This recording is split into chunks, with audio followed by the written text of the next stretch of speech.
Wonderful day that the Lord has made. I want to share a little communication skills for really everybody, but the topic is emotional intelligent people.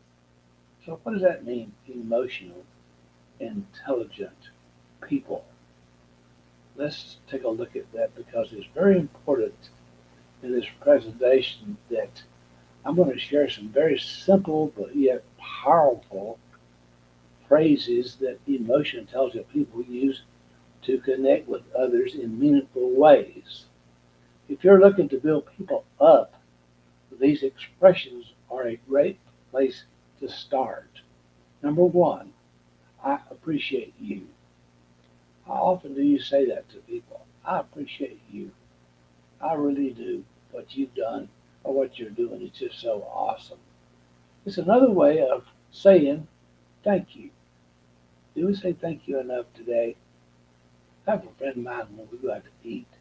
Every time the waiter or waitress comes in to see us at the table for any reason to help us out with our foods that we've ordered, she always says to the waiter or waitress, thank you, thank you. Now, these phrases sound so simple, but they go a long way when it comes to expanding the good things around us. Emotional, intelligent people don't just express their gratitude because it's the polite and right thing to do. Like my friend, they get specific about what they're thankful for and why. Can we get specific why we're thankful and why? And guess what? They go further by saying, I appreciate what you're doing, that because. Now, they put that because they put the context around what makes the other person's actions impactful. Like I say, when this person comes at the table, my friend will always say, thank you, thank you. She puts it in context of each of the things that the waiter or waitress is doing for us at the table. It's a small thing, but it's a great habit to acknowledge the human being behind the good deed or work that expressing positive feedback are a sure way to affirm people and bring strong connections with them. It's a good way to do it. Number two, I'm sorry. I'm sorry. Now, these words can be among the most difficult to say, but emotionally intelligent people believe that the ability to apologize is a sign of courage and humility. What it is, it's a sign of courage and humility. Okay? They admit when they're wrong and they express remorse by doing something that hurt the other person or caused a breach of trust. They offer a sincere apology. They offer a sincere apology. This means knowing that it's not just about them, but about the other person who feels offended by them. Do we offend people on social media? I think we do. In fact, I know of some people who do that, and I don't think they have a conscience about doing it. Because they don't see the other person as a real person, so they take a jab at them. But take responsibility for their mistakes. They determine to correct the wrong behavior. Are you determined to correct the wrong behavior, even when maybe they say it's not a good thing to do? But I believe it is.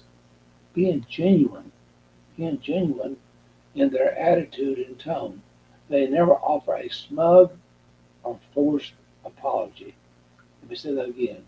Being genuine in their attitude and tone. They never, ever offer a smug or forced apology. Number three, I hear you. Emotionally intelligent people never underestimate the power of telling someone that they're listening. Think about it for a minute. How would you feel if you were talking with somebody who seemed very distracted? Have you been in a conversation with people where you knew This wasn't a guess. You knew they were distracted. They weren't really listening to you. They had other things on their mind. And this is a downside. If you're going to be a good coach or mentor, you've got to show the person that you are truly, truly listening to them. So don't be distracted. Or worse, someone who invalidated your thoughts and feelings. Ah, this is even more distressing here, folks. It's more someone who invalidated your thoughts and feelings. I know that happens as I'm watching. I see people on social media. They'll invalidate your thoughts and feelings in a heartbeat. You've seen it. I've seen it. We've all probably experienced it. You see, active listening and empathy are fundamental people skills. I must state that again, folks. I must state that again. Active listening and empathy are fundamental people skills. That's the reason why I've been a coach, counselor, mentor since 1989. I've learned over the years through some hard knocks sometimes about doing just fundamentals. The simple things in life can be the most profound things in life if you really look at it from a practical standpoint of communication skills. And this is why emotional intelligent people do their best to understand how and why a person thinks and feels a certain way. See, when you hear these statements that you don't really agree with, and there's nothing wrong with being in disagreement, it's how you approach the disagreement. But can you understand the way they are feeling and acting and what they're saying is from their point of view? Maybe it's not yours. And sometimes I say a lot of things is certainly not my point of view. But they're very curious and attentive towards someone who's sharing something personal, sensitive, or difficult. Be sensitive if the person is sharing something that's personal and sensitive to them. And so we can just come alongside and be supportive. But you won't find them interrupting or talking about their own feelings during the conversation. Now that's good. You won't find them interrupting or talking about their own feelings during the conversation. I see this a lot with some campaign people. They'll be talking about their own agenda.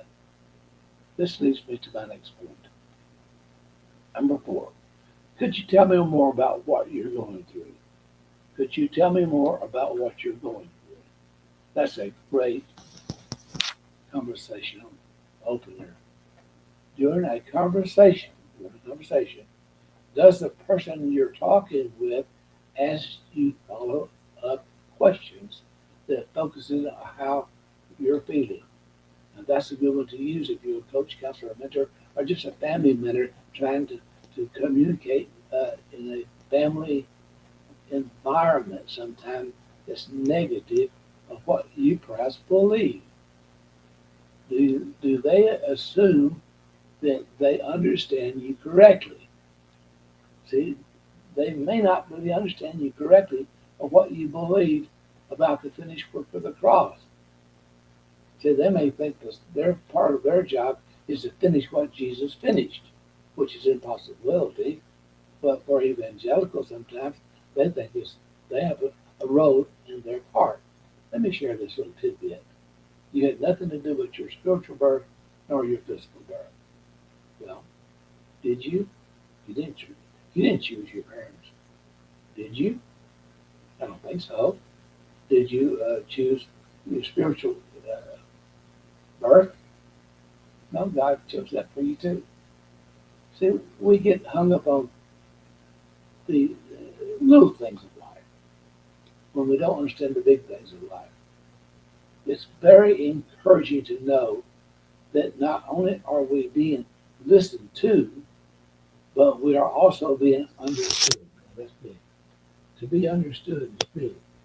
So you got to be listened to first in order to be understood. But some people just are not listened to be understood. They're already discounted off already. right in the very beginning.